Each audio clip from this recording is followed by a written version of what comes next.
Hello दोस्तों, नमस्कार। स्वागत है आपका पीकेआर टेक क्लास में। दोस्तों अब हम लोग देखेंगे SSC electrical JEE paper solution part third. ठीक दोस्तों, तो हम लोग पार्ट 1 एंड पार्ट 2 कवर कर चुके हैं। तो जो नहीं देखे हैं जिसने, तो वो हमारे चैनल पीकेआर टेक क्लासेस में जाके उसे देख सकता है।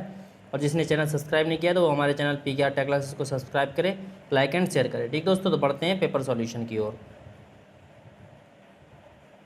ठीक दोस्तों, शुरू करते हैं क्वेश्चन नंबर 952 से। ठीक है, तो देखते हैं क्या कह रहा है पहला क्वेश्चन। और क्वेश्चन से पहले आप लोगों को एक रिक्वेस्ट है कि वीडियो को अंत तक जरूर देखा करिए, आपके लिए काफ़ी हेल्पफुल रहेगा। ठीक है, तो देखते हैं क्या कह रहा है कि tapping off a transformer are provided. तो जो ट्रांसफार्मर हैं, ट्रांसफार्मर की टेपिंग कहाँ प्रदान की जाती है? तो ट्रांसफार्मर में टेपिंग दोस्तों जो की जाती है वो की जाती है दोस्तों हाई वोल्टेज साइड में, मिडिल में। ठीक है, जो हाई वोल्टेज साइड होगी at the middle of high voltage side.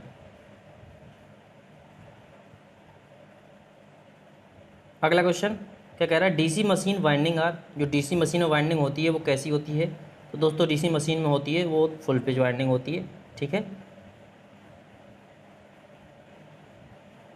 अगला question, the armature winding is connected to the external power source through a. तो जो आर्मेचर वाइंडिंग होती है वो बाह्य स्रोत से किसके द्वारा जुड़ी होती है? तो आर्मेचर वाइंडिंग होती है बाह्य स्रोत के द्वारा वो जुड़ी होती है दोस्तों कम्यूटेटर ब्रश सिस्टम के द्वारा। ठीक है, कम्यूटेटर में जो ब्रश लगे होते हैं उनके द्वारा वो बाहरी सिस्टम से जुड़ी होती है। ठीक है,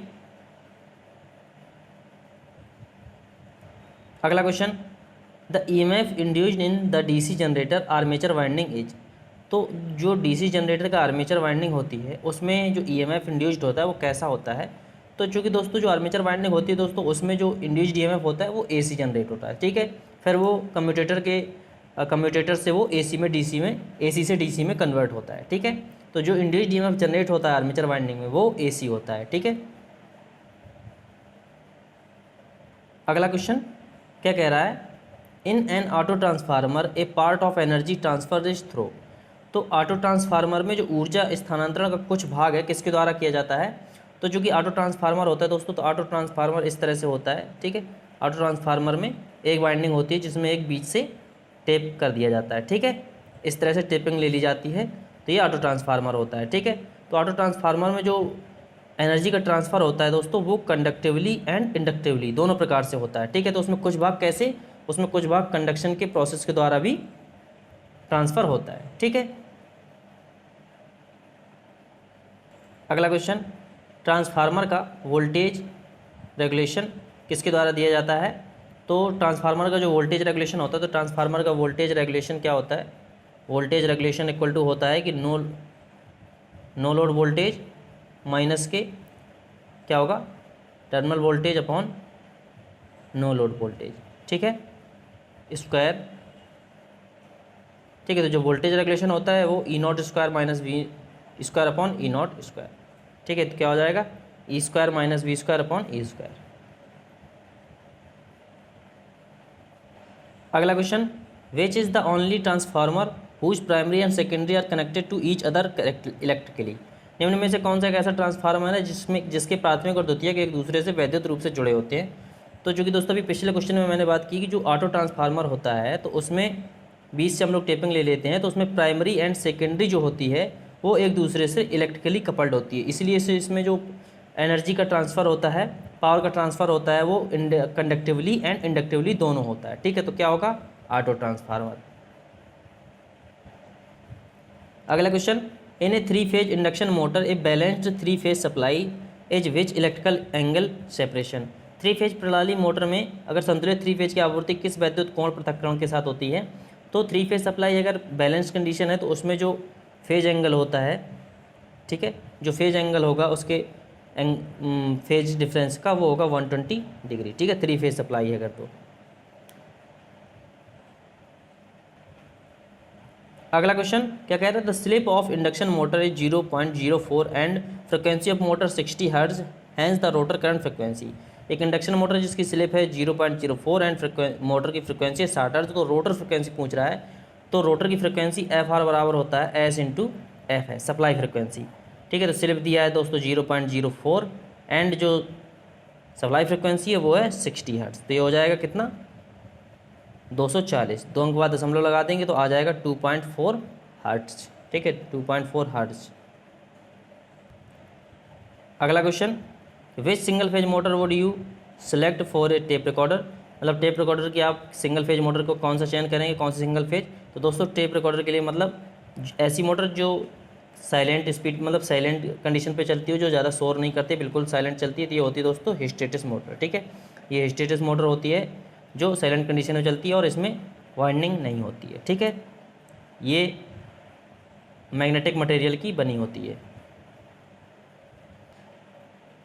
अगला क्वेश्चन क्या कह रहा है, the direction of rotation of an hysteresis motor is determined by, तो जो हिस्टेरिसिस मोटर होती है उसकी घूर्णन की दिशा किसके द्वारा निर्धारित की जाती है, मतलब उसकी निर्धारित किसके द्वारा की जाती है कि मतलब किस डायरेक्शन में घूमेगी, तो वो होती है दोस्तों पोजीशन ऑफ सेटेड pole with respect to main pole. ठीक है, मेन पोल के सापेक्ष उसके सेटेड पोल की दिशा की, मतलब वो किस दिशा में सेटेड पोल या उसकी किस दिशा में स्थिति है उस पर डिपेंड करती है। ठीक है,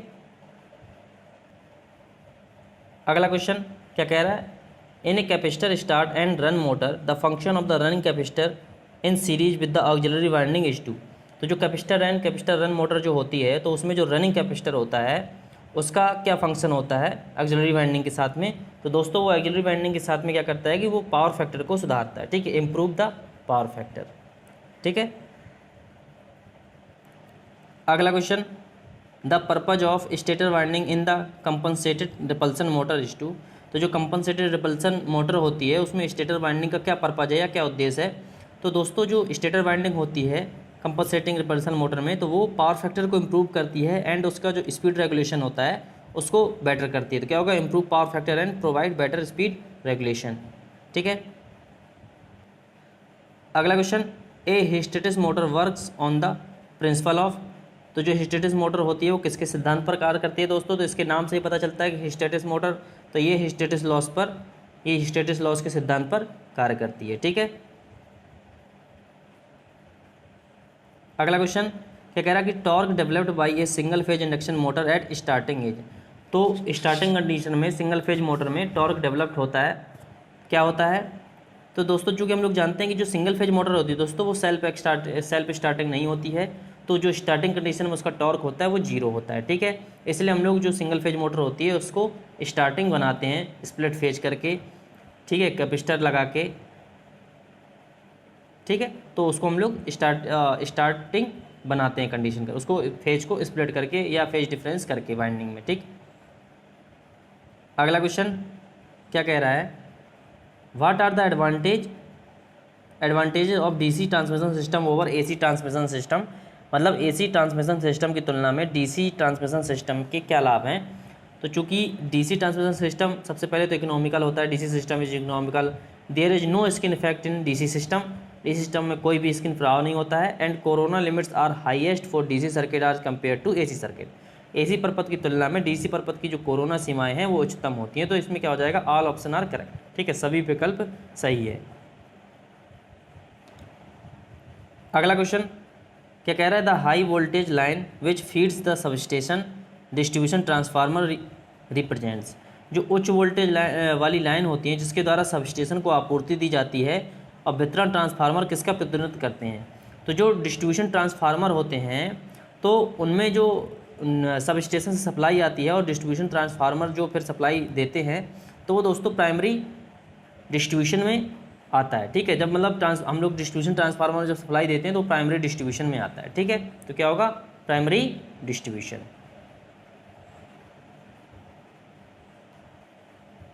अगला क्वेश्चन क्या कह रहा है, विच of the following is not a standard transmission voltage, निम्न में से कौन मानक संचरण बोलता है, तो मतलब इसमें से जो कौन सा, सॉरी इसमें हिंदी में गलत दिया है, तो इसमें जो इंग्लिश में दिया है कि not a standard transmission voltage, इसमें से कौन सा जो है स्टैंडर्ड ट्रांसमिशन वोल्टेज नहीं है, तो दोस्तों 132 kV होता है, 400 kV 750 kV होता है, लेकिन 222 kV नहीं होता। ठीक है, तो ये 222 kV जो है वो स्टैंडर्ड ट्रांसमिशन वोल्टेज नहीं है। अगला क्वेश्चन क्या कह रहा है कि dielectric strength of rubber is around, जो रबड़ होती है उसकी जो डाइलेक्ट्रिक स्ट्रेंथ है लगभग कितनी होती है, तो लगभग ये होती है दोस्तों 30 किलोवोल्ट पर mm के। ठीक है, समथिंग। अगला क्वेश्चन क्या कह रहा है, the number of conductors in A double circuit transmission line is, तो जो डबल सर्किट ट्रांसमिशन लाइन होती है उसमें कंडक्टर की संख्या कितनी होती है, तो उसमें टोटल कंडक्टर की संख्या दोस्तों 7 होती है, जिसमें से कि एक जो होता है वो अर्थ कंडक्टर होता है, तो क्या होगा 1 earth conductor along with 6 conductors. Sorry 1 earth conductor along with 7 conductors, मतलब 7 चालकों के साथ एक अर्थ चालक। ठीक है, क्या हो जाएगा कि 1 earth conductor along with 7 conductors.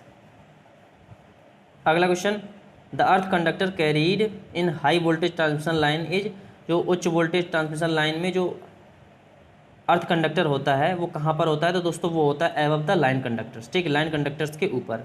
जैसे कि अगर ये टावर जो बना होता है इस तरह से, ठीक है, ये जो अगर मान लिया ये टावर है यहाँ नीचे इस तरह से, तो यहाँ पे कंडक्टर वायर होते हैं, ठीक है, इधर पर, एंड इधर पे जो होता है वो अर्थ वायर होता है। ठीक है, तो एबव द लाइन कंडक्टर। अगला क्वेश्चन क्या है कि the type of wiring that is highly suitable for a temporary sheds, मतलब अस्थायी शेड के लिए किस प्रकार की वायरिंग अत्यधिक उपयुक्त होती है, तो ये होती है दोस्तों क्लीट वायरिंग। ठीक है, क्लीट वायरिंग क्या होती है कि कहीं भी अगर हम लोग को वायरिंग करनी है तो हम लोग वायर डाल के उसको क्लिप से बांधते जाते हैं। ठीक है दोस्तों, तो ये टेम्प्रेरी वायरिंग होती है, इसको हम लोग कभी भी हटा सकते हैं। ठीक है, अगला question, to prevent excessive brightness which type of lighting system is use, अत्यधिक चमक की रोकथाम करने के लिए किस प्रकार की प्रकाश व्यवस्था का उपयोग किया जाता है, तो मतलब अत्यधिक ब्राइटनेस रोकने के लिए हम लोग दोस्तों जो प्रकाश व्यवस्था है वो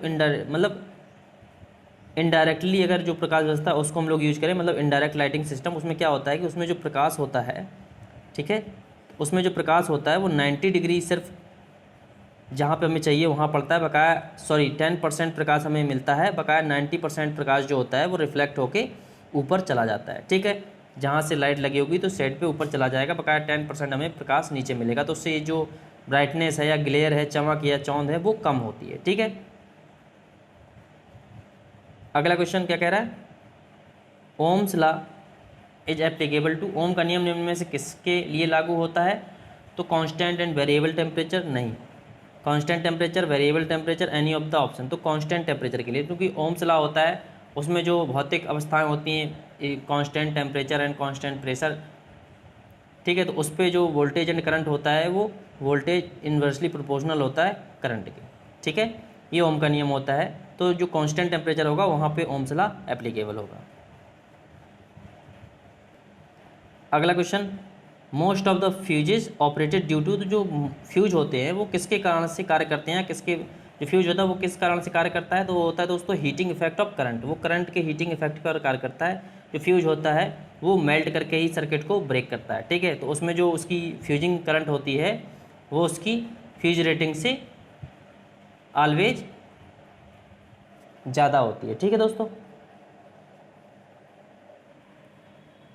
अगला क्वेश्चन क्या कह रहा है कि pin insulators are normally used up to voltage of about, कि जो पिन इंसुलेटर होते हैं उनका उपयोग आमतौर पर लगभग कितने वोल्टेज तक के लिए किया जाता है, तो आमतौर पर जो पिन टाइप इंसुलेटर हैं उनका उपयोग दोस्तों 11 किलो वोल्ट तक के लिए किया जाता है। नहीं, वैसे जो पिन टाइप इंसुलेटर है उनका यूज 33 kV तक लाइन में भी हो सकता है, लेकिन उनका जो साइज होता है वो थोड़ा बढ़ जाता है और बड़ा हो जाता है। ठीक है दोस्तों, वैसे जनरली जो होता है नॉर्मल तो वो हम लोग कर सकते हैं 11 kV तक एंड 33 kV तक भी। अगला question, the core of the transformer is made of, जो ट्रांसफार्मर की कोर होती है वो किसकी बनी होती है, तो ये होती है दोस्तों लेमिनेटेड शीट्स की। ठीक है, जो लेमिनेटेड शीट्स होती है उसकी बनी होती है। अगला question, forced draft fan handling which type of air, तो जो फोर्स्ड ड्राफ्ट फैन होता है वो किस प्रकार की हवा का संचालन करता है, तो चूंकि जो बॉयलर होता है तो बॉयलर में दोस्तों एक ID fan, induced fan and उसी के साथ में एक फोर्स्ड ड्राफ्ट फैन लगा होता है। ठीक है, तो जो चिमनी में यहाँ से जो कोयला आता है, ठीक है, कोयला दर गिरता है, तो कोयले को ले जाने के लिए यहाँ बॉयलर भट्टी में ले जाने के लिए इसमें जो हवा देता है, प्रेस करता है फोर्स्ड फैन, वो कोल्ड एयर देता है। ठीक है, कौन सी हवा देता है, वो कोल्ड एयर। अगला question, who invented the alternating current, कि एसी धारा का विकास किसने किया था, तो ये किया था दोस्तों टेस्ला ने। ठीक है,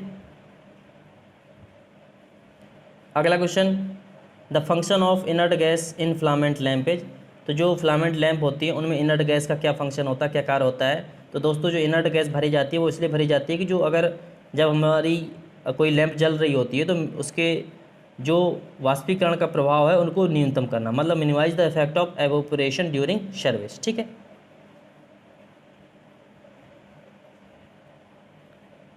अगला क्वेश्चन कि in which of the following is flexible wire is not used. निम्न में से किसके लिए या किसमें लचीले तार का उपयोग नहीं किया जाता? तो दोस्तों टीवी या टेबल फैन, ट्यूबलाइट, इन सब में तो फ्लेक्सिबल केबल का यूज कर सकते हैं, फ्लेक्सिबल वायर का, लेकिन जो सीमेंट फैक्ट्री होती है इसमें हम लोग फ्लेक्सिबल वायर का यूज नहीं कर सकते।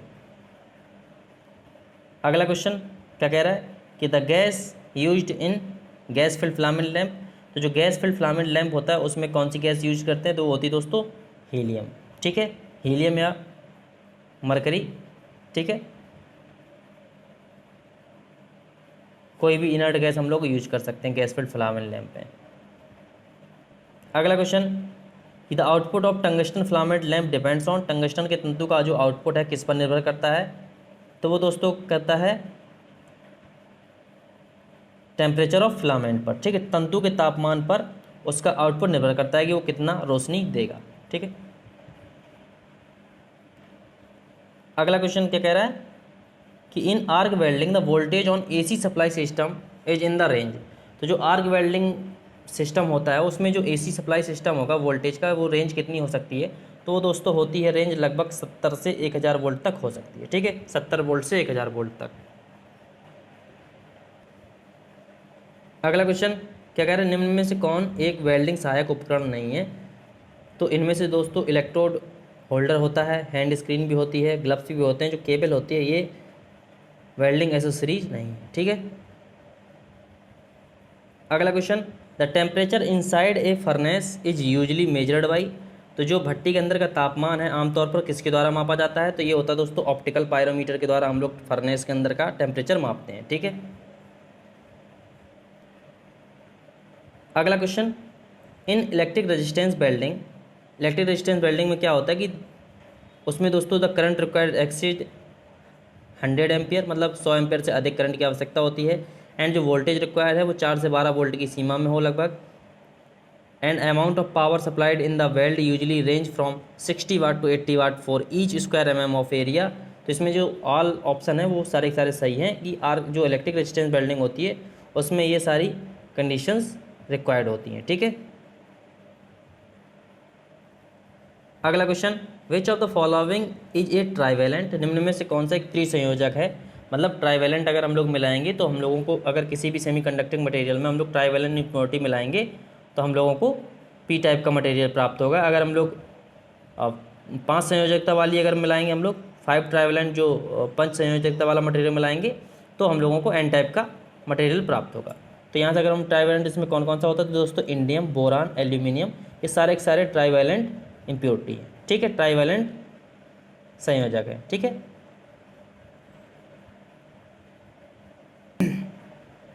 अगला question which of the following are immobile. तो इनमें से कौन सा गतिहीन है, मतलब जो चलित नहीं होते हैं? तो इसमें दोस्तों जो आयंस होते हैं वो इमोबाइल होते हैं। ठीक है, अगला क्वेश्चन क्या कह रहा है in N RC coupled amplifier low frequency response is improved with. जो आरसी युग्मन प्रवर्धक में किसके द्वारा निम्न आवृत्ति प्रतिक्रिया में सुधार किया जा सकता है? तो ये दोस्तों किया जा सकता है हायर सीसी के द्वारा। ठीक है, अगला क्वेश्चन क्या कह रहा है कि the direction of rotation of A DC shunt motor is reverse by. तो जो डीसी शंट मोटर है उसकी डायरेक्शन कैसे रिवर्स की जा सकती है? तो रिवर्सिंग आर्मेचर कनेक्शन, या interchanging the armature and field connection, adding resistance to the field connection field circuit, या रिवर्सिंग सप्लाई कनेक्शन। तो दोस्तों इसमें क्या है कि अगर आर्मेचर कनेक्शन को हम लोग रिवर्स कर देंगे तो हमारी जो डीसी शंट मोटर है वो रिवर्स डायरेक्शन में घूमने लगेगी। आर्मेचर या फील्ड, दो में से किसी एक को बदलने पर, अगर दोनों को आपस में बदल देंगे साथ में तो फिर जिस दिशा में घूम रही है उसी दिशा में घूमेगी। फील्ड या आर्मेचर दो में से किसी एक का डायरेक्शन बदलेंगे कनेक्शन का तो हमारी जो मोटर है वो अपोजिट डायरेक्शन में घूमने लगेगी। ठीक है, अगला क्वेश्चन क्या कह रहा है कि विच of the following is A correct statement about A series motor. तो सीरीज मोटर के बारे में कौन सा कथन सत्य है? तो सीरीज मोटर होती है दोस्तों हम लोगों की जो, तो उसमें मोटे वायर का कम टर्न होता है। ठीक है, जिसका रेजिस्टेंस का मान कम होता है। ठीक है, तो क्या हो जाएगा it's field winding consist of thicker wire and less turn. ठीक है, और सीरीज मोटर को हम लोग विदाउट लोड के नहीं चला सकते क्योंकि वो डेंजरसली हाई स्पीड पकड़ लेती है। ठीक है, एंड ये कांस्टेंट स्पीड मोटर नहीं होती है, एंड इसका जो टॉर्क होता है काफ़ी हाई होता है। ठीक है, अगला question what is the characteristics of an ideal voltage amplifier. जो आइडियल वोल्टेज एम्पलीफायर होता है with respect to input and output impedance. तो इनपुट और आउटपुट इम्पीडेंस के सापेक्ष जो आदर्श वोल्टेज एम्पलीफायर के क्या गुण होंगे एम्पलीफायर के। तो दोस्तों उसमें क्या होता है कि जो उसका इनपुट होता है, इनपुट इम्पीडेंस होता है वो हाई होता है एंड आउटपुट इम्पीडेंस लो होता है। तो क्या होगा, high input and low output impedance. अगला क्वेश्चन क्या कह रहा है कि the percentage full load slip in a synchronous motor is. मतलब सिंक्रोनस मोटर की जो परसेंटेज फुल लोड स्लिप है उसका मान क्या होगा। तो चूंकि हम लोग जानते हैं दोस्तों जो सिंक्रोनस मोटर होती है वो सिंक्रोनस स्पीड पर चलती है। जो स्लिप होगी हम लोगों को क्या होती है, NS माइनस NR, मतलब rotor speed upon synchronous speed. तो जब रोटर की स्पीड ही NS है तो जो स्लिप होती है वो हो जाती है दोस्तों जीरो। ठीक है, तो जो सिंक्रोनस मोटर की स्लिप है वो जीरो हो जाएगी, तो परसेंटेज भी क्या निकलेगा, जीरो। ठीक है, तो क्या हो जाएगा, जीरो। अगला question, in synchronous motor the armature current has higher values for. तो जो सिंक्रोनस मोटर होती है उसमें जो आर्मेचर करंट होती है वो हाई कब होती है। तो दोस्तों वो high excitation and low excitation दोनों में उसकी जो आर्मेचर करंट है उसका मान हाई होता है। ठीक है, both high excitation only and low excitation only. अगला question, an unexcited single phase synchronous motor is called as. तो जो अनएक्साइटेड सिंक्रोनस मोटर होती है उसे क्या कहते हैं सिंगल फेज की, वो होती है दोस्तों रिलक्टेंस मोटर। ठीक है, reluctance motor and hysteresis motor, ये सिंगल फेज में सिंक्रोनस मोटर कहलाती हैं दोनों। ठीक है, अगला क्वेश्चन क्या कह रहा है कि एक कांस्टेंट स्पीड मोटर इज। तो कांस्टेंट स्पीड मोटर इसमें दोस्तों क्या है, इसमें दोस्तों जो सिंक्रोनस मोटर है वो सिंक्रोनस स्पीड पे ही घूमती है, नहीं तो वो सिंक्रोनस मोटर पे अगर सिंक्रोनस स्पीड पे नहीं चलेगी तो वो मोटर जो होती है सिंक्रोनस मोटर वो हमारी सिंक्रोनस स्पीड पे नहीं चलती। तो कांस्टेंट स्पीड मोटर होगी वो क्या होगी यहाँ पे, सिंक्रोनस मोटर। ठीक है,